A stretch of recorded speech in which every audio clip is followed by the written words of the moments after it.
ইরানের মিত্র হুতি বিদ্রোহীরা যুদ্ধে যোগ দেওয়ার হুমকি দেওয়ার পর ইয়েমেনের থেকে একটি ক্ষেপণাস্ত্র ছোড়া হয়েছে বলে দাবি করেছে ইসরায়েলি সামরিক বাহিনী।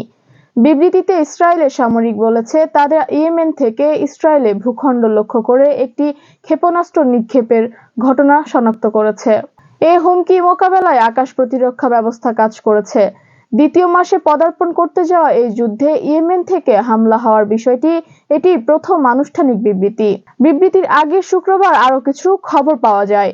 তাতে বলা হয়, ইরান প্রায় 5 ঘন্টার ব্যবধানে তেল আবিবে অন্তত 5 দফায় ক্ষেপণাস্ত্র হামলা চালিয়েছে। এই হামলার ফলে রাত থেকে শনিবার সকাল পর্যন্ত ইসরায়েলে আকাশ প্রতিরক্ষা ব্যবস্থা সক্রিয় ছিল এবং সতর্ক সংকেত বা সাইরেন বাজছিল।